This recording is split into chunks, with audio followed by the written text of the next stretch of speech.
Books में आपका फिर से स्वागत है। हमारी आज की video book art of happiness पर है, जिसको दलाई लामा और हवर्ड कटलर ने लिखा है। दलाई लामा दुनिया के जाने माने स्पिरिचुअल लीडर हैं, जिनको इंट्रोडक्शन की जरूरत नहीं है। वो लोगों को खुश लाइफ देने के लिए गाइड करते हैं। वो peace, goodness, compassion, kindness, generosity और लव का सिंबल हैं। साथ ही जिनमें ग्रेट इंटेलिजेंस और अच्छी सेंस ऑफ ह्यूमर भी है। ये बुक हार्वर्ड कटलर ने लिखी है, जो एक अमेरिकन साइकोलॉजिस्ट और साइकोथेरेपिस्ट हैं, जिन्होंने कुछ दिन तक दलाई लामा के साथ इंटरव्यू लिया। कटलर ने दलाई लामा से कुछ क्वेश्चन पूछे और उनके खुद के इश्यू पर भी क्वेश्चन रेज किए। ये बुक दलाई लामा ने खुद के इनर पीस, कामनेस और हैप्पीनेस को कैसे अचीव किया है उस पर बेस्ड है। The art of happiness. सभी के एग्जिस्टेंस का पर्पस हैप्पीनेस होता है, तो क्यों ना एक अनकंडीशनल हैप्पी मैन के रिफ्लेक्शन और प्रैक्टिकल एडवाइस से खुद को इंस्पायर करें, जिनका नाम है दलाई लामा। हार्वर्ड ने इस बुक को 5 पार्ट्स में बांटा है। ये दलाई लामा के जनरल थॉट्स, इंसान की वार्मथ और कंपैशन की जरूरत और टाइम के साथ ह्यूमन वर्क को बेटर करने में जो परेशानियां आती हैं उस पर ध्यान न देना।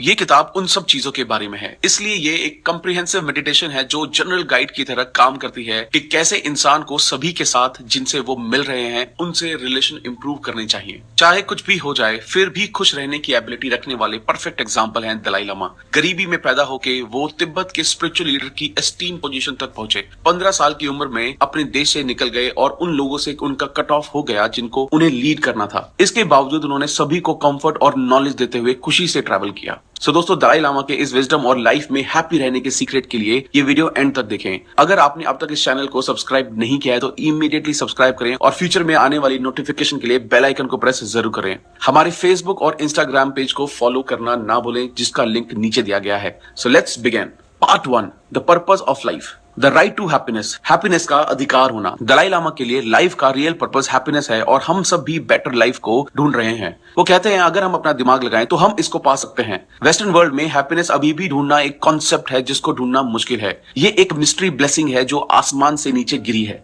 इन कंडीशंस में कैसे पॉसिबल है कि माइंड की एक्सरसाइज से आप हैप्पीनेस को पा सकते हो? दलाई लामा का आंसर सिंपल होते हुए भी कंफ्यूज करता है, क्योंकि उनके लिए हर चीज अपने दिमाग की एक्सरसाइज से स्टार्ट होती है। मतलब जो चीजें खुशी की तरफ ले जाती हैं उनको उन चीजों से अलग रखना है जो दुख की तरफ ले जाती हैं। इसके बाद धीरे धीरे हम दुख वाली चीजों को खत्म कर लेते हैं और खुशी वाली चीजों को बढ़ा लेते हैं। ऑथर का मानना है कि लाइफ का सबसे बड़ा पर्पस खुशी को ढूंढना है। ये तो क्लियर है कि कोई रिलीजन में बिलीव करता है, कोई नहीं करता। चाहे कोई किसी भी रिलीजन को मानता है, हम सभी लाइफ में कुछ अच्छा ढूंढ रहे हैं। तो दलाई लामा के हिसाब से हर एक मोशन हैप्पीनेस की तरफ ले जाता है और एक दूसरे से रिलेटेड होते हैं। छोटे से ऑब्स्टेकल से भी हमारा विजन हिल जाता है और सारा ध्यान कंसर्न्स पर चला जाता है। हमको ये एडमिट करना होगा कि हमारी नेगेटिव विजन हमारे खुद के मेंटल सिचुएशन से होता है, ना कि खुद के नेचर से होता है। अपने एनिमी को अलग तरीके से देखना। एनिमी एक क्रूशियल रोल प्ले करते हैं। लव और कंपैशन को पूरी तरह से पाने के लिए पेशेंस और टॉलरेंस को प्रैक्टिस करना जरूरी है। इसलिए हमें दुश्मन की नफरत को अपॉर्चुनिटी समझना चाहिए, जिससे खुद का पेशेंस और टॉलरेंस मजबूत हो जाए, और एनिमीज को ढंग से ट्रीट करना, क्योंकि वो हमको मैच्योर होने की अपॉर्चुनिटी भी ऑफर करता है।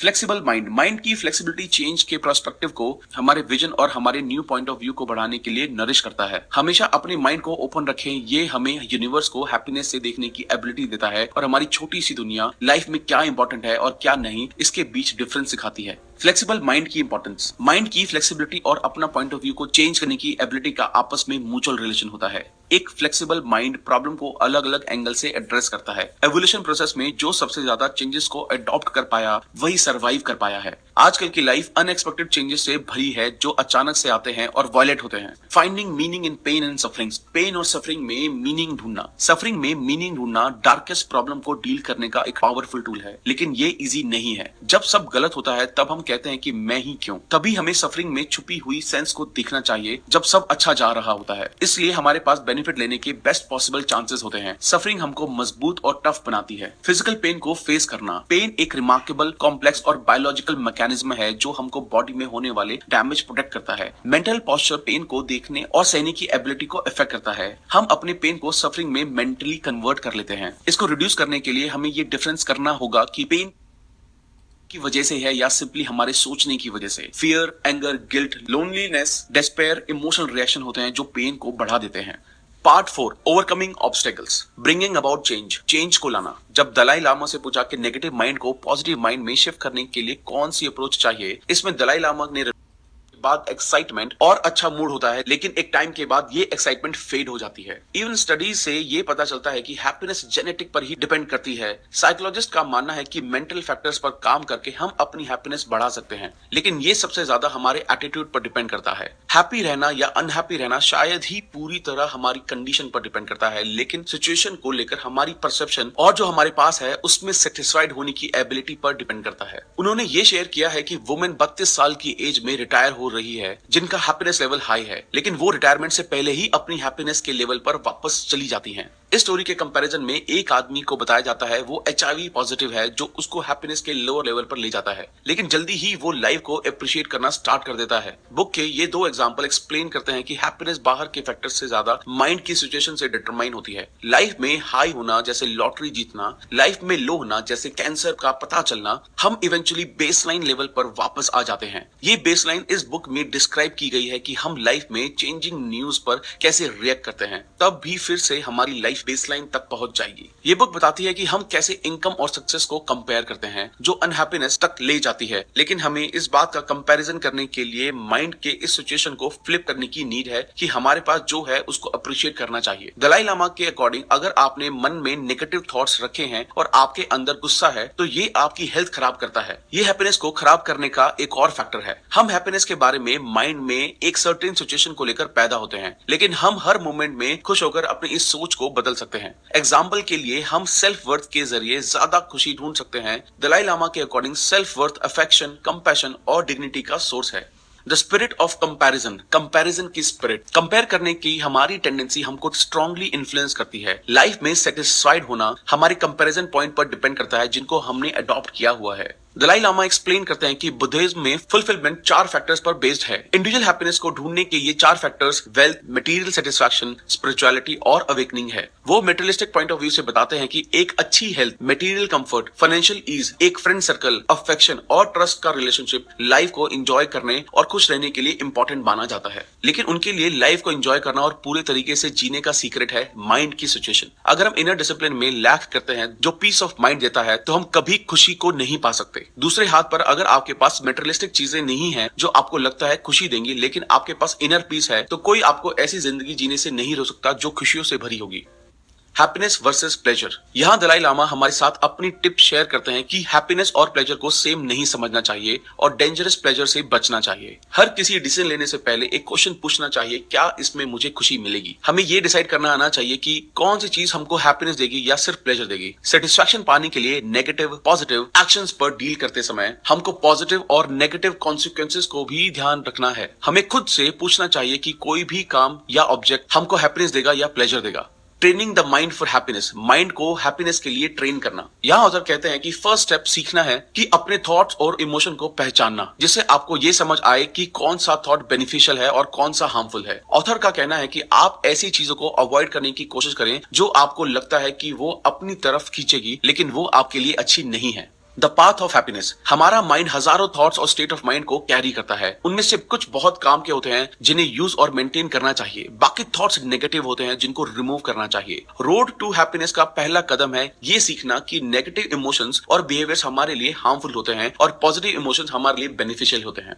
मेंटल डिसिप्लिन, हैप्पीनेस तक पहुंचने के लिए एक पॉजिटिव मेंटल स्टेज को आइडेंटिफाई करना चाहिए और नेगेटिव थॉट्स को रिमूव करना चाहिए। अगर रेसिपी इतनी सिंपल है तो लोग दुखी क्यों रहते हैं? क्योंकि चेंजेस टाइम लेते हैं और ये एक जेन्युइन लर्निंग प्रोसेस है। Reclaiming our inner state of happiness, हमारी अंदर की नेचुरल हैप्पीनेस को दोबारा पाना। खुश रहने की एबिलिटी सभी के नेचर में होती है। हैप्पीनेस लव, अफेक्शन, क्लोजनेस और कंपैशन के थ्रू आती है। न सिर्फ ह्यूमंस में खुश रहने की कैपेसिटी है, बल्कि दलाई लामा का मानना है कि सभी ह्यूमंस में एक नेचुरल जेंटल क्वालिटी होती है। दलाई लामा इसको बुद्धा नेचर कहते हैं, जो बुद्धिस्ट थॉट से आया है। मतलब जेंटलनेस सिर्फ रिलीजन से इफेक्ट नहीं होती, बल्कि डेली लाइफ से भी इफेक्ट होती है। जेंटलनेस के साथ एग्रेशन आता है, जबकि लोगों का मानना है एग्रेशन सबसे रूल करने वाला बिहेवियर है। लेकिन दलाई लामा का कहना है कि एंगर, वायलेंस, एग्रेशन बढ़ता है, लेकिन वो सेकेंडरी लेवल पर होता है। मतलब ये तब बढ़ता है जब हम लव और अफेक्शन को अचीव करने में फेल हो जाते हैं। एग्रेशन बढ़ सकता है, लेकिन हमारा बेसिक नेचर जेंटलनेस ही है। दूसरों की हेल्प करना हमारा फंडामेंटल नेचर है। इससे पता चलता है कि ह्यूमंस दूसरों की हेल्प करने के लिए और उनको खुशियां देने के लिए प्रोग्राम्ड हैं। दूसरों के साथ और खुद के साथ शांति बनाए रखना ही हैप्पीनेस है, और इस हैप्पीनेस को मेडिटेशन और दूसरों को सर्व करके पाया जा सकता है। दलाई लामा का कहना है कि टेंशन क्रिएट करना पर्पस नहीं है, बल्कि पॉजिटिव एटमॉस्फेयर क्रिएट करना है। ये हमारी लाइफ को मीनिंग देता है, जिससे ओवरऑल हैप्पीनेस मिलती है। ये पॉजिटिव एटमॉस्फेयर क्लोजनेस और कंपैशन के थ्रू ढूंढ सकते हैं। Meditation on the purpose of life, life के पर्पस पर ध्यान देना। हमें खुद के डिसीजन लेने में ये बात याद रखनी होगी कि टाइम राइज करके हम हैप्पीनेस की फाउंडेशन ढूंढ लेते हैं। ये बुक हमें अपने डिसीजन को चेंज करने और अपनी न्यू लाइफ सेट करने के लिए गाइड करती है। हैप्पीनेस एक आर्ट है जिसको हम अपने ओपन माइंड के थ्रू डेली डेवलप करते हैं, और यही दलाई लामा हमको इस बुक में सिखा रहे हैं। थैंक यू दोस्तों। अगर ये बुक आपको अच्छी लगी तो इस वीडियो को लाइक और कमेंट करना ना भूलें। अगर आप कि नहीं, ये सही तरीका नहीं है। इंटरनल डिसिप्लिन स्पिरिचुअल लाइफ का बेसिक है, और ये हैप्पीनेस को ढूंढने का मेथड है। इंटरनल डिसिप्लिन को प्रैक्टिस करने में मेडिटेशन इंक्लूड है, जो स्टेबिलिटी ऑफर करती है और आप शांति की स्टेज अचीव करते हैं।